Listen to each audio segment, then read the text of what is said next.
All right. Hello, everyone. I think we will get started shortly.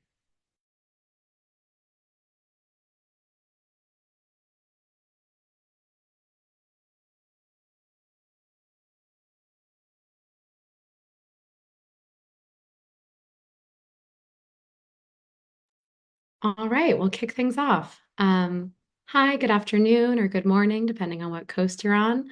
We're so glad you're here with us to learn more about the latest and greatest happening to decarbonize buildings in the Empire State. And we're honored to have a fantastic panel of experts with us today to share their perspectives on how thermal energy networks can play a role in New York's building decarbonization landscape. I'm Allison Considine, and I'm the Senior Campaign and Communications Manager for New York for the Building Decarbonization Coalition. Slide. The Building Decarbonization Coalition, emphasis on coalition, is a national nonprofit, and we're all about bringing together all of the stakeholders that we need to make the transition to safer, healthier, more affordable energy for buildings together. We advance policy, research, work to transform the market, inspire consumers, and win campaigns. Slide. Before we begin, I want to thank our Trailblazer members who help make free offerings like this possible. Thank you. And in the chat, you can see a link to join BDC's membership if you're interested. Slide. And I want to invite you all to join us on November 7th at 1 p.m. Eastern for a post-election decarb outlook conversation with BDC's own Kristen George Bagdanov and Rose Stevens Booker. Slide. So for some logistics, you'll all be muted as you join. We're going to have some time for Q&A at the end. So if you ask questions via the chat, those will be filtered through to me.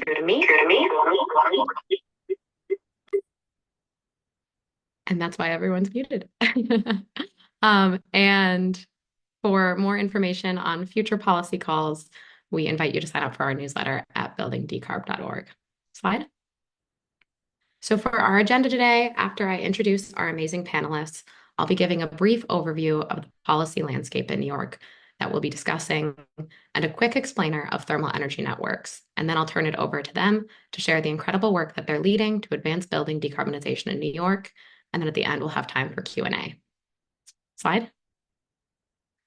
So for today's panelists, I'm so honored to introduce Commissioner of the New York State Office of General Services, Jeanette Moy. Commissioner Moy was appointed by Governor Kathy Hochul in 2021 and unanimously confirmed by the Senate in 2022. As commissioner, she also serves as a member of Governor Hochul's cabinet. Under Commissioner Moy's leadership, OGS has been implementing a comprehensive strategic plan to improve how the agency operates, making it more data-driven, sustainable, and responsive.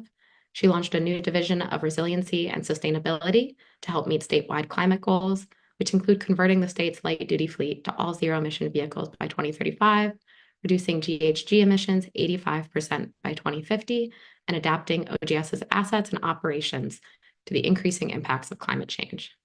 Commissioner Moy is also driving improvements in how the state utilizes and maintains its assets, infrastructure, and facilities, ensuring OGS is taking the necessary steps to put underutilized and surplus state property to productive use.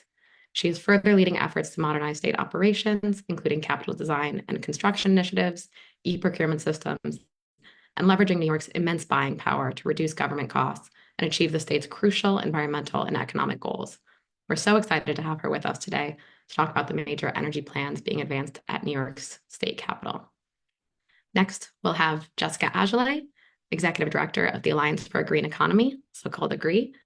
Jessica has more than 20 years of experience in multi-issue grassroots organizing and has led AGREE since 2011. AGREE works for a safe, affordable energy system and the development of a green economy in New York State, working to end our state's reliance on wasteful and environmentally destructive forms of energy. And they also help to run the Central New York Clean Energy Hub. Jessica plays a crucial and invaluable role in leading powerful grassroots coalitions for energy justice in New York and is a policy and strategy expert on all things energy. Then we'll turn to Greg Koumoullos. Greg is a department manager at Con Edison, leading the Utility Thermal Energy Networks team, which has currently proposed 3 large thermal energy network projects in New York City and Westchester County. He's been with Con Ed for almost 2 decades, working across all sectors of the company, And we're so excited about Con Ed's visionary pilot proposals and so grateful to have Greg here to give an overview of them. And last but not least, we have Brett Thomason. Brett is the political director of Steamfitters Local 638, a union representing over 9,000 members, which maintains jurisdiction over all general pipe fitting in New York City and Nassau and Suffolk counties on Long Island. Brett's leadership has helped ensure that the build-out and expansion of thermal energy networks is a core piece of the union's advocacy as a way of ensuring that members of Local 638 and their counterparts across the state are at the center of New York's ongoing energy transition. Prior to his work on behalf of the union, Brett has over 15 years of experience working on organizing and clean energy campaigns with the trades in Massachusetts and Oregon. So before I turn it over to our panelists, I'm just going to give a brief overview of some of the policy landscape in New York that's led us to even be able to have a conversation about the role of thermal energy networks and a neighborhood scale transition to electrified buildings. So this is just a small portion of the climate and building decarbonization legislation that's been advanced in recent years in New York. But I wanted to start with a quick review of our flagship climate law, Climate Leadership and Community Protection Act. Passed in 2019, this legislation mandated New York achieve a net zero economy by 2050, with 85% emissions reductions economy-wide, and a zero-emission electric sector by 2040, with an interim target of 40% emissions reductions by 2030. It also requires 40% of the benefits of these investments go to disadvantaged communities. So this law is really the groundwork for the following policy achievements. In addition, in 2022, New York passed the Utility Thermal Energy Network and Jobs Act, which we nickname UTENJA, which you'll hear about more from some of our panelists. And this legislation authorized each of the investor-owned utilities in New York to propose up to 5 pilot thermal energy network projects with labor and equity standards.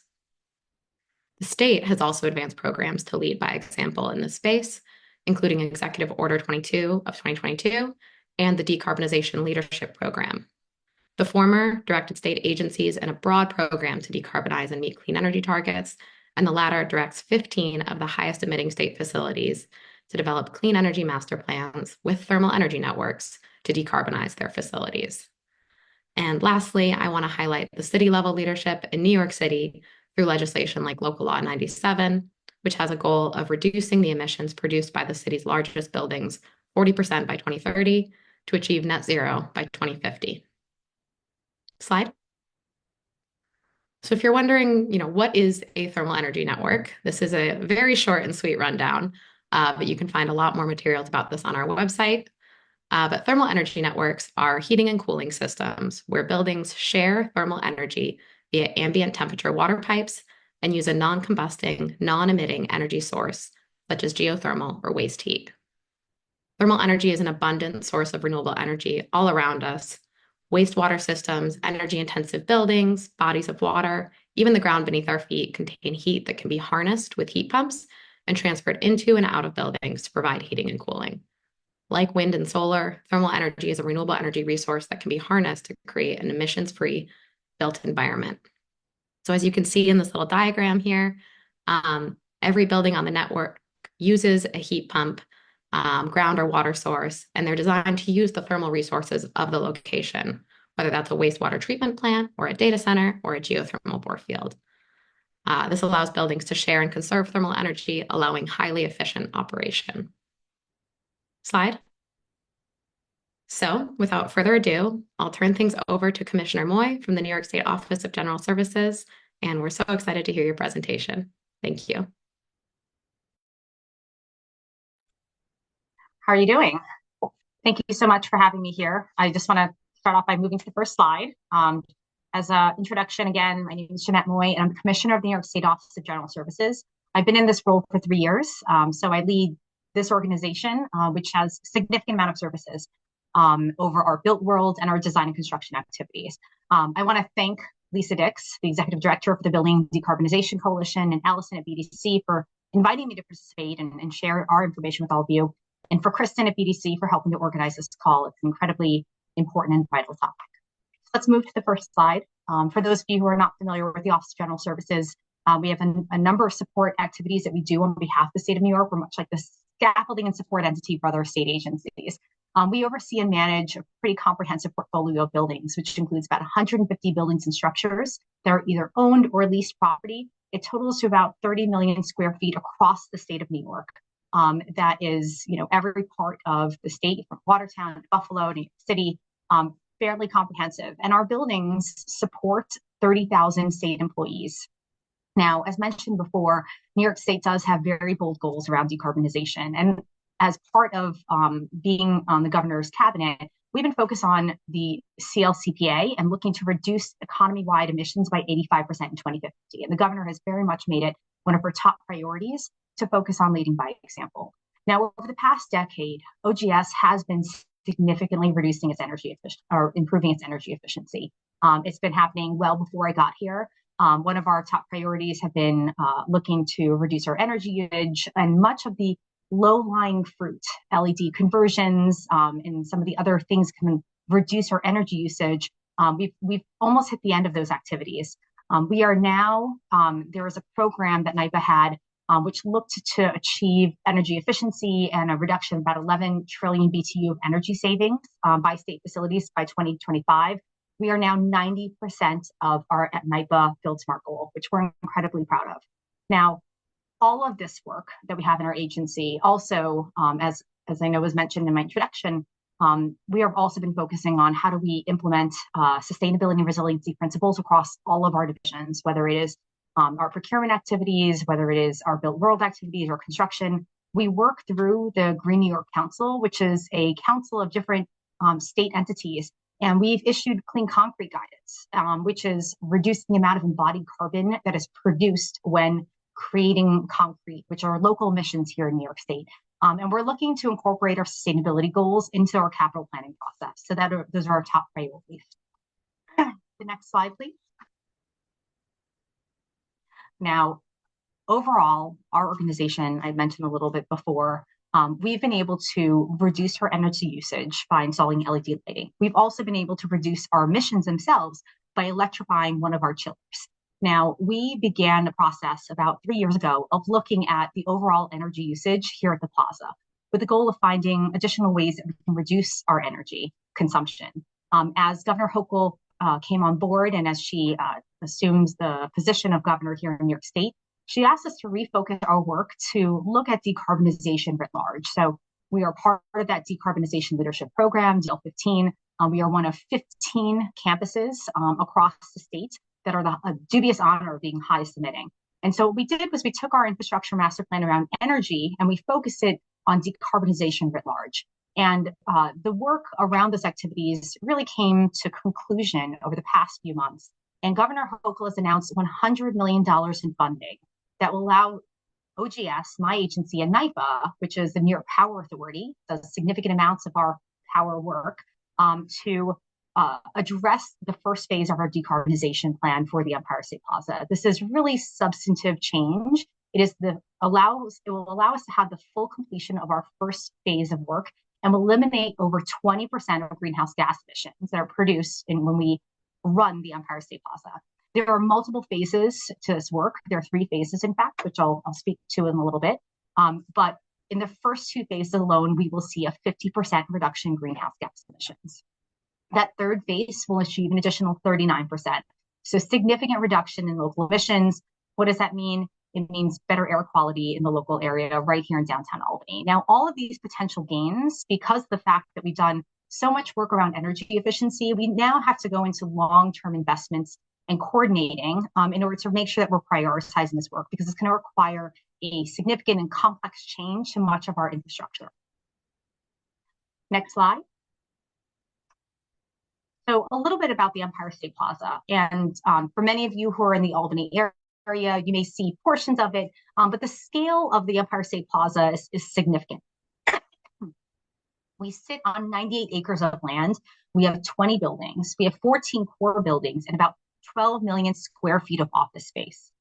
The plaza is nearly as big as Magic Kingdom in Walt Disney World, which has 107 acres. There is nothing like the plaza in any other state capital. Probably most closely attuned to, you can compare it to maybe the Pentagon, but a little bit larger. Now, so we're truly a very complex and massive complex with intricate heating and cooling systems that were built, many decades ago. We have three primary utilities that support the plaza itself. So we heat and cool nearly 12 million square feet using steam. That requires that we have 4 steam-driven chillers. We have 1 electric chiller. Those are used for HVAC. In addition, we have multiple mini chillers whose sole use is for IT infrastructure and protection, and also to support the plaza's ice rink in the winter. If you're here in Albany, it's one of our more iconic things to do in the winter timeframe for the Albany region. Now, just to give you a size, an idea of the size and scope of what we're working with, the chill plant can cool 9,000 homes. And the plaza currently produces the most steam in the summer because of, heat takes a significant amount to reduce heat. It requires a significant amount of steam to be absorbed because it is turning the chiller turbines as opposed to in the winter. And because of the massive size of the plaza sitting on 98 acres, we can't break off any particular number of their buildings. So it's one of the things that we've looked at. If we were to break off the Capitol, we broke off, one of the buildings that you can see here in this complex, it started to reduce the efficiency of scale and doesn't have as much meaningful reduction in emissions in the local community. And that's important to us because from our perspective, we wanted to make sure we were addressing local emissions and making measurable change. Now, frequently New York State has been compared to other capitals who are in the process of using a thermal energy network. And so I just want to go through a little bit of that. I have a little bit of New York State pride. But I would note, Oklahoma has a state capitol, they have geothermal, and they have a 400,000 square foot Capitol building, which is smaller than the New York State Capitol, which has 570,000 square feet. And that's just one building out of the nearly 12 million square feet that's right here at the Empire State Plaza. The Michigan Capitol, which has a commitment to switch to a thermal network, is a single building with about 250,000 square feet, less than half the size of the New York State Capitol. So quite significant in the scope. And took us a fair amount of work to develop that strategic plan. Let's go to the next slide. So now a lot of this is work that you all know because you've been digging into these activities already. We have a fairly dated and aging infrastructure. And for decades of disinvestment that have happened in these government buildings, we have a significant amount of deferred maintenance. And what happens when you don't fix things, especially when you're talking about the built world environment, you have challenges when it comes to the infrastructure itself. And that has compounded the costs of decarbonization. It's something to be aware of and knowledgeable about. The Empire State Plaza was constructed in between 65 and 78. And we have identified back in 2020 about 1.2 billion in critical repairs that were needed. The governor has put in a significant amount of funds to be able to advance that infrastructure, but there are significant amount of code changes that are going to have to be addressed as we break into walls, as we find potentially issues, asbestos, whatever else might be behind there. The things we would have tried to avoid touching in the past are ones that we're going to have to take on. Next slide. So just a little bit about this decarbonization plan itself, and I'll try to move a little faster. Governor Hochul allocated $100 million. This is going to be a 5 years for us to get through this first phase. That means that we are going to be using the electric chillers and a heat recovery chiller. The heat recovery chiller will provide for year-round heating, cooling, and heating needs and domestic water. These two, as the Wadsworth Laboratory moves out, it's going to allow us to be able to build purpose-built space that doesn't have some of the high needs of that laboratory environment. That's going to also significant 52% reduction. Phase 3 is going to allow us to decarbonize 14 additional buildings over 15 years because we're going to have to do both building renovations as well as look into a thermal energy network. And the 4th phase will include electric peaking technology, a clean grid, and we would be using our steam plants as emergency backup. Next slide. And this is a little bit about our opportunities when we look at thermal energy networks, which we are actively exploring today. We have looked at and are exploring a geothermal well field where we would partner either with the city of Albany in a location that is closer to our plaza. Ramble, which was our vendor, they found that there were 3 potential thermal energy network sources that were viable. And they are now we're actively reviewing those 3 technologies over the coming years. Now, even though they're all viable, it doesn't mean that we are equally focused on them. NYPA and OGS are looking at geothermal and wastewater heat recovery, mostly because both are a little bit closer situated to the plaza itself. It allows us to be able to talk to the city and county. There is industrial heat recovery, which does it is considered decarbonizing, even though it's using fossil fuels. It is not one of our priorities. It's a little bit further away. It's across the river. And because the state is moving away from fossil fuels, it is not one of our priority targets. The last slide, or just sort of making sure that we can sort of talk through these phases. Again, the first phase is underway. We are going through design right now. In another year, we'll be releasing an RFP to start moving on those chiller changeouts. $100 million have been allocated by the governor for this work. And this project in full decarbonization is incredibly important for the state because it's going to improve the quality of our air. It helps us to transition the Empire State Plaza, one of the first to release the strategic plan around decarbonization away from fossil fuels. It is an incredible joint partnership with NYPA, and we are part of that decarbonization leadership program. So I just want to thank BDC for inviting me to be on this panel. I look forward to any questions it may have about either our plan to decarbonize city campuses and the work that Governor Kathy Hochul has been directing us to do to address some of the comprehensive deferred maintenance. Her priority is keeping New Yorkers healthy and safe, and these initiatives that provide better air quality and healthier communities are some of the top priorities for our agency. Thank you very much. Thank you so much, Commissioner Moy. We really, really appreciate your presentation and you taking the time to be here today. We really see state leadership as so critical to build the market, show what's possible, and demonstrate the benefits from moving forward decarbonization, not just for climate and air quality, but for our economy and our communities. So thank you again. Next, we're going to turn it over to Jessica Azulay to talk a bit about the coalition work and implementation work that's been moving forward in New York. Great. Thank you so much, Allison. And thank you to everyone who's joined us today. I'm so excited to be here to talk about thermal energy networks. So again, I'm Jessica Azulay. I'm Director of Alliance for a Green Economy, also known as AGREE, which is a New York State-based environmental organization working for a socially and ecologically just energy system. Just a little bit about our work. We work in all sectors of New York's energy economy, the electric sector, the building sector, and transportation.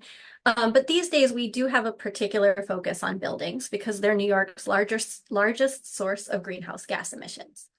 And our programs touch many arenas, including local project implementation, legislative advocacy, and most frequently, intervention in Public Service Commission proceedings where ratepayer money is at stake. So what I'm going to discuss mostly today is the work of Upgrade New York. This is a collaboration of environmental, labor, and environmental justice organizations that formed to advance thermal energy networks in New York State. This collaboration, which formed in 2022, was an organic coming together of organizations that in some ways disagreed and sometimes continue to disagree about some aspects of the energy transition. But where we have found common ground is support for thermal energy networks, support for pipes filled with ambient temperature water that can heat and cool our homes. And for AGREE, our support for this technology comes right out of our local work, helping households switch to heat pumps. What we've found in that work and what we've come to understand through that work is that the house-by-house approach to heat pump adoption that we're currently on is slow and inequitable. And we need to move faster. We need to move from transitioning from just on a house-by-house basis with each building owner having to come up with the funds and make the project work, to an approach where entire blocks are transitioned together with no one left behind, and the costs are spread over many years and many customers. And we see thermal energy networks as that pathway. And I know every member of the Upgrade Collaborative has their own reasons for why thermal energy networks are a priority for them. And I think that's what makes us so able to successfully collaborate together. So in 2022, in the midst of huge public fights over the future of energy in New York State and fossil fuels in our buildings, members of Upgrade New York decided to try to pass a landmark piece of legislation, the Utility Thermal Energy Network and Jobs Act.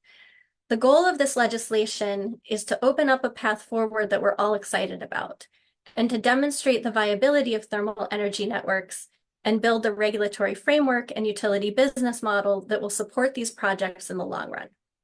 When we decided to do this, There were only a few weeks left in that year's legislative session. We had never worked together before, but we decided to take a leap of faith together, betting on the power of combining the environmental and labor movements to get it done. And we were successful. Since the passage of the Utility Thermal Energy Networks and Jobs Act, or UTENJA, as it's now adorably called, the upgrade collaboration has continued to both support the implementation of that law and to find additional avenues to support thermal energy networks. For instance, in 2023, we won funding in the state budget to advance the next stage of thermal energy network at the State University of New York at Albany, and a directive for the New York Power Authority to develop decarbonization action plans at 15 of the state's highest emitting facilities. You just heard a little bit about that. These facilities are large, each with multiple buildings that make them ideal for thermal energy networks. You can go to the next slide. So we're now working on making sure that the pilots that utilities have proposed in compliance with UTENJA are impactful, and that they're moving forward. And we're also working to make sure that a strong regulatory framework for utility thermal energy networks is in place at the Public Service Commission. And we're really lucky to be joined by Nicole Abeen from BDC here on this call today, who's been steadfastly leading that work and who will be able to answer specific questions about that docket. She'll be helping to answer questions. And additionally, we're also focused on winning funding and shovel-ready plans for thermal energy networks at other campuses across the state. That continues to be a coalition priority for us. You can go to the next slide. So up until now, I've painted a pretty rosy picture, but of course, nothing is ever without its challenges. So for this section, I'm gonna speak on behalf of AGREE. I'm not speaking for Upgrade, which has not taken a position on the New York Heat Act as a collaborative. But I want to talk about a major barrier to the prospects of scaling thermal energy networks, especially utility thermal energy networks, beyond the pilots that are now being considered.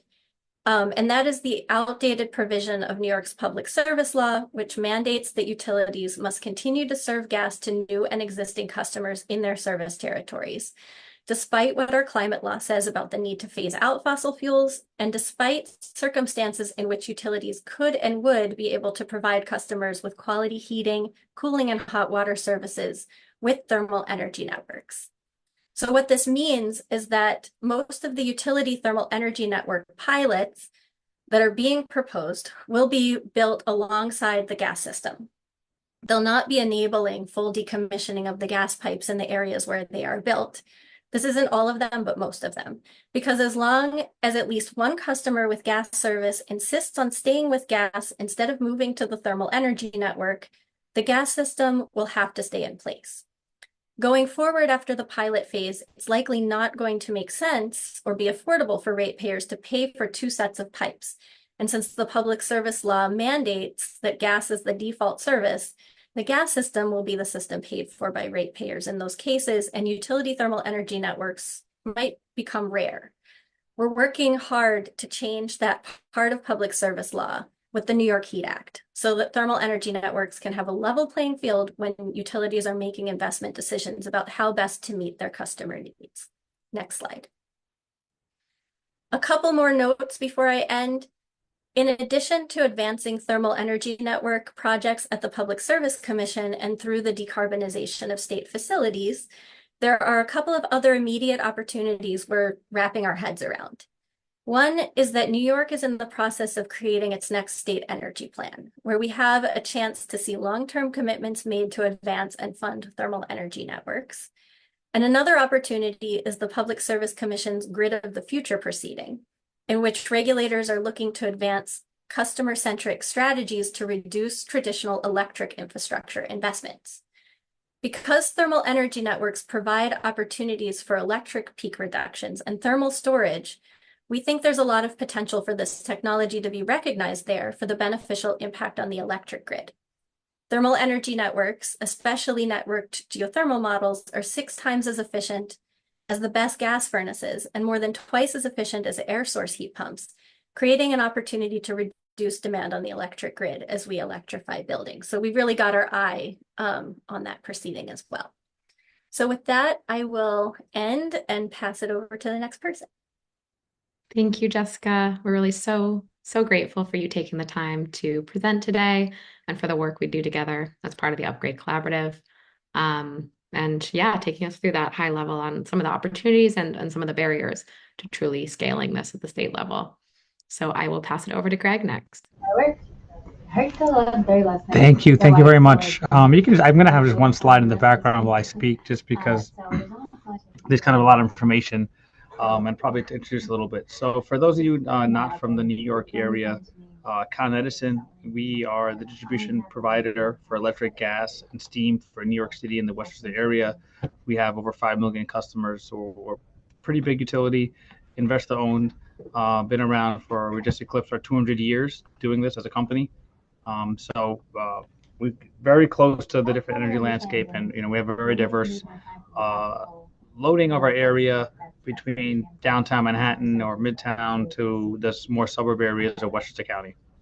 So when some of the legislation that you heard took place about 2 years ago, we were obviously brought into it, and that law that was talked about, the Utenja law, was really passed relatively quickly when it was introduced into legislation. So it did catch a lot of utilities and other stakeholders a little bit as surprise.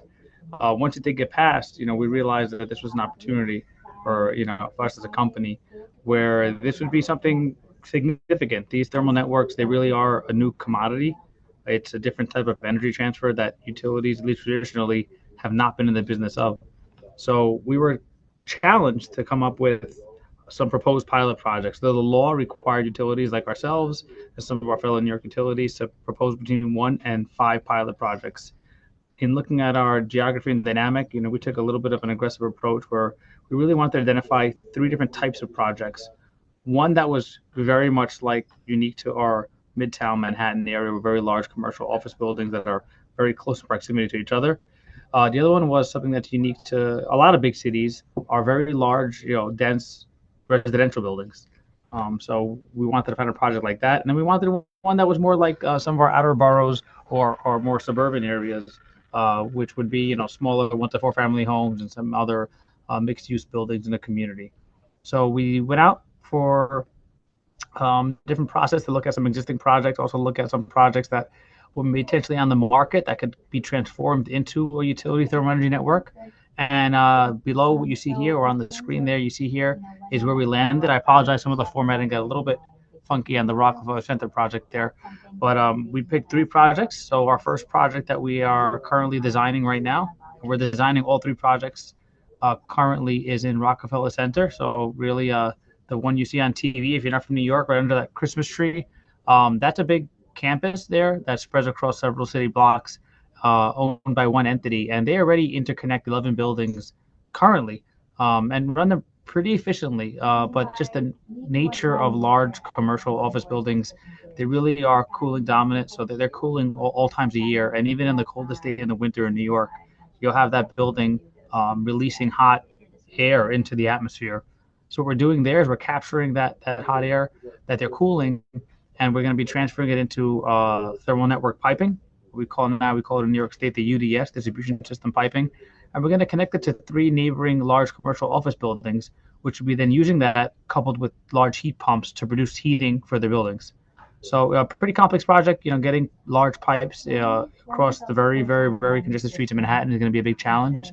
But we're also connecting some of the biggest buildings. I mean, the 1221 Avenue of the Americas building is a 70-story building, right? It's a very large commercial office building that will be connecting here. They have different ownerships. So it's the first time we'll have different large commercial buildings, owned by different entities, really interconnecting for how they power their buildings. The second project we have selected is down in Chelsea. That's the lower west side of Manhattan, if you're familiar with the area. What we have here is another great project similarly. And again, the first project involved no boreholes, and the second project here also has no boreholes. So we're really talking about thermal networks here, above and beyond just geothermal type projects. So that bottom project in the bottom right corner of your screen, it involves another commercial office building. But unique to that commercial office building is that it hosts a pretty significantly large data center. So as you can imagine, regular commercial office buildings are, do cooling in the winter. Data centers do even more cooling in the winter. So we have a great thermal resource there where we're going to be similarly tapping into that waste heat before it gets exhausted out to the atmosphere, capturing it into our piping system, and then connecting over to New York City Housing Authority buildings located about a block away, where we're going to be delivering a combination of both domestic hot water usage and then heating and cooling. So pretty exciting project there. We're tackling a couple different things here. So we're tackling the idea of a utility purchasing waste heat from a building, because that commercial office building, they're just going to be a waste heat provider, but they're not necessarily connecting in this first phase.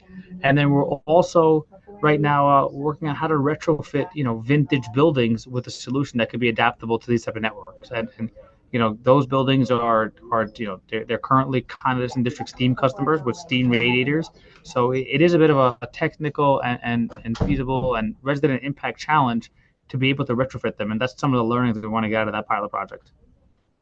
And then finally, our other pilot project is a traditional, more geothermal pilot project. So it's really we really wanted here is to find an ability to see if we can build a thermal energy network, or in this case, a district geothermal project that can be kind of blueprinted and put anywhere.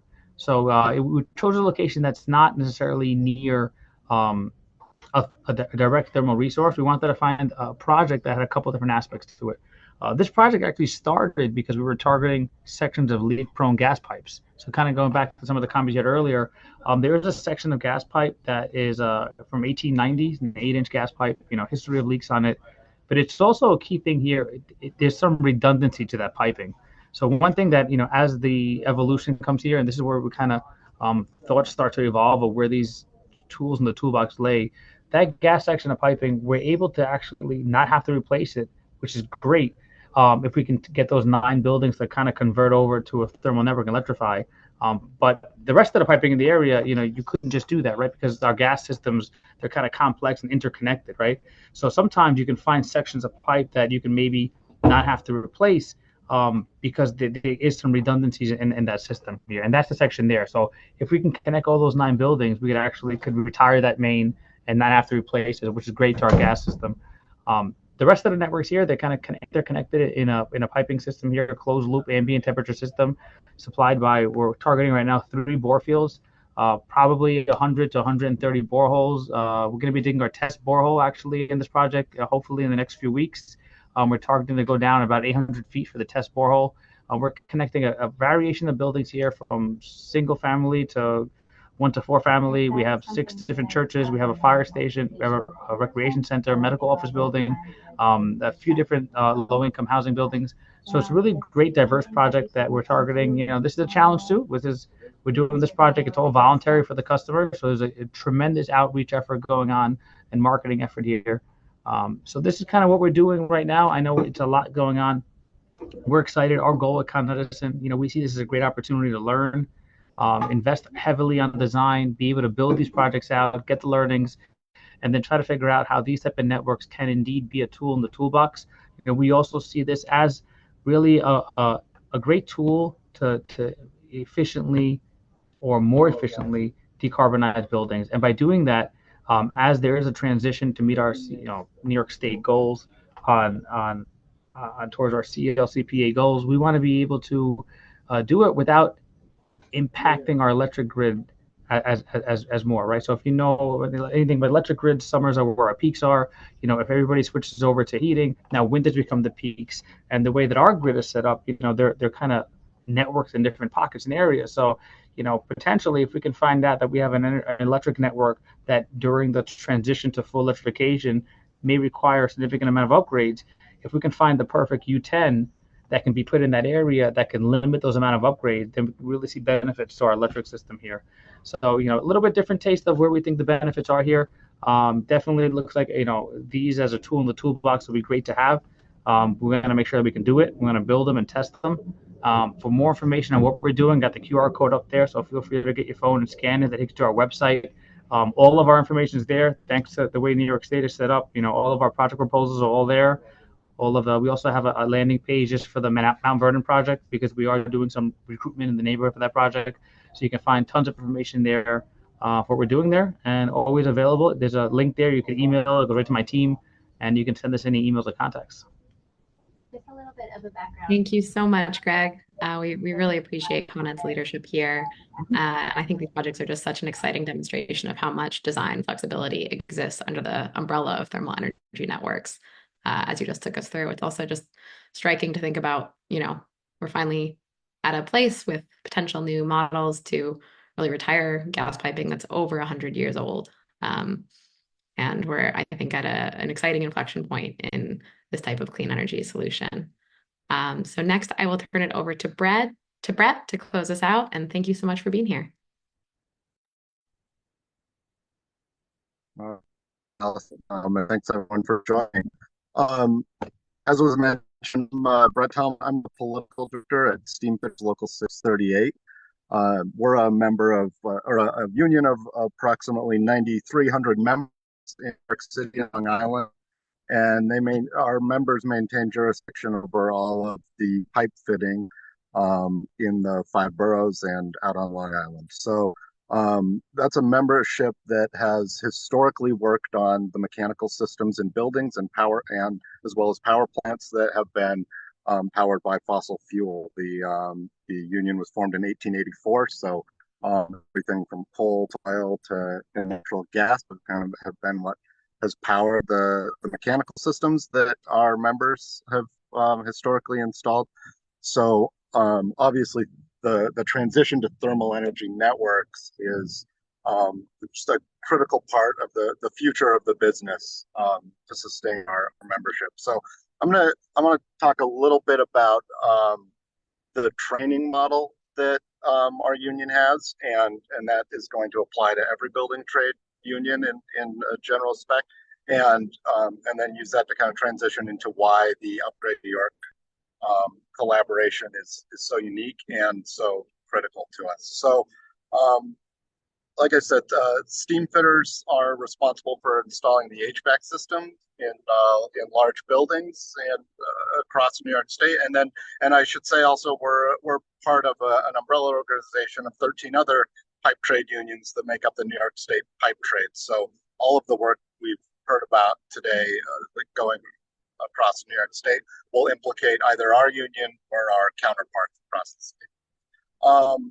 And our members all complete a 5-year apprenticeship program that is maintained by our union and funded by our union and by our members. So what that looks like for people not familiar with apprenticeship is members are working full-time, learning on the job from an experienced journey worker.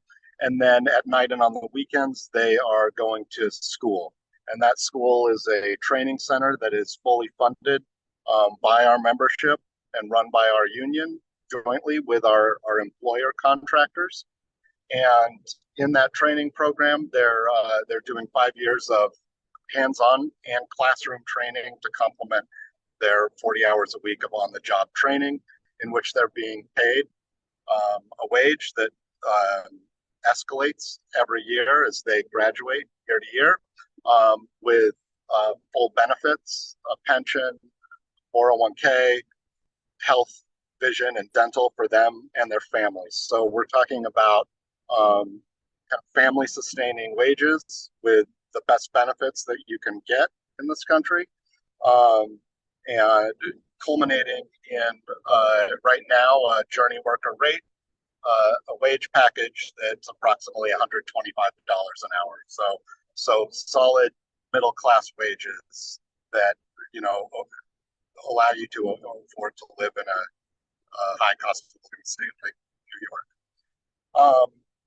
So that is our training model. We recently did a recruitment to give folks an idea. We are taking in 150 new apprentices, and we had approximately 3,000 plus applicants for those 150 spots. So given the competitiveness of the industry and the high wages, you can imagine there are a lot of applicants.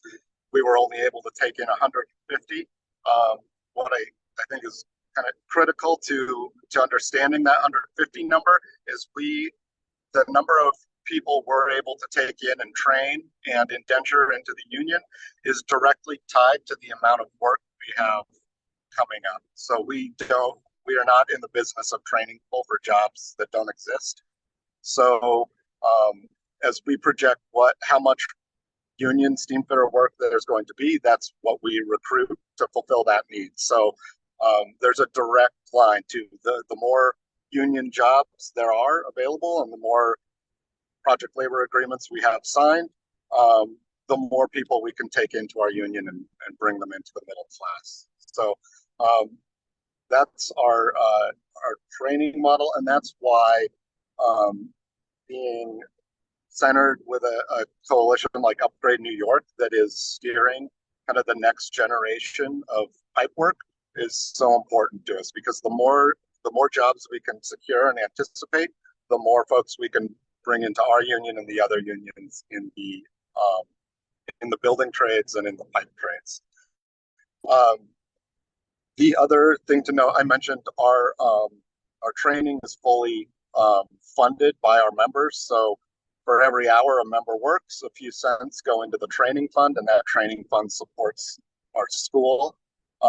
The other thing to know about the union and the benefits package, for every hour you work, some money goes into the health fund and goes into the pension fund. That health and pension fund funds only an individual member's own healthcare and retirement, but also pays for the pension and the retirement of the generation that came before them, and pays for the healthcare of the members that were retired before them. So we fully pay the healthcare of our retirees. So when you hear union folks talk about solidarity, that's not just a pie in the sky ideal. They're literally working every day to support the generation that came before them with the retirees, and then paying into that training fund that's going to support the generation that comes after them through their training.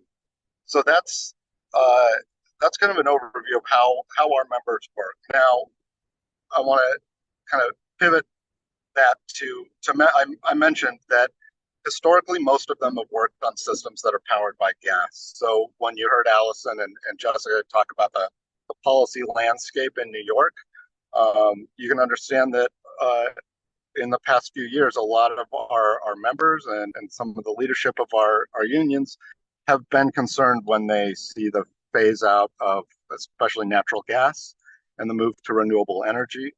And a lot of that conversation around renewable energy in New York has really focused on wind and solar.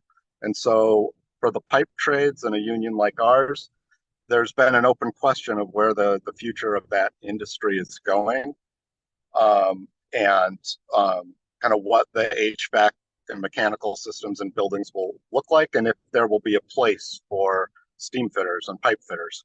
Our members do install heat pumps. That's a huge part of the industry. But frankly, when you look at work hours and the skill required and involved in an air source heat pump compared to a complex boiler room and mechanical room in a building, there's not a one-to-one transition in hours. So it's caused some concern and stress for some of our membership. The reason that thermal energy networks are so exciting for us is they require a lot of pipe work that will use the existing skill set of our membership for the most part. That's not to say that there is some upskilling and ongoing education that always goes on with our members. So we are tailoring our training program to make sure our membership is like at the top of the skill range to make sure they install these systems. But largely, every building is some kind of thermal network, and that's what our members know how to do. So the transition to thermal energy utilizes their existing skill set and has the potential, if we're talking about converting existing buildings plus new construction, it provides a real pathway to not just helping us maintain the work hours and membership that we have, but growing it. particularly in New York City. I mentioned where our union represents New York City. When you look at just the diverse building typology in New York City and all of the different energy usage profiles of those buildings, it makes New York ideal for the build out of thermal energy networks, and it is a huge opportunity for work. So that's why upgrade has been so important for the political work that we do and the advocacy that we're doing. And the Utenja law that Jessica and Allison mentioned, one aspect of it also was the inclusion of some really strong labor, not just labor standards that will protect the existing union workforce and incentivize the use of the existing union workforce, but also requirements to employ members of the local community, including kind of underserved and marginalized community members, and workforce requirements to diversify the workforce as well, which is another ongoing kind of in parallel to our advocacy for thermal energy networks. One of our other big initiatives over the last decades has been to ensure that we're creating a future generation of the union workforce that represents the community where they work. So that means finding more women, people of color, veterans, folks that have historically not had the opportunity to learn a skilled trade and join the unionized workforce. And the Utenja law has workforce requirements written into it that will help us with that work as well. So as we do a recruitment for new apprentices, we find apprentices by partnering with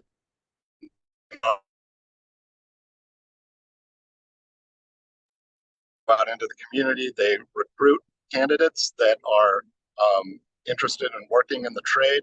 They give them some pre-training before they get into our apprenticeship program, and they wrap those things.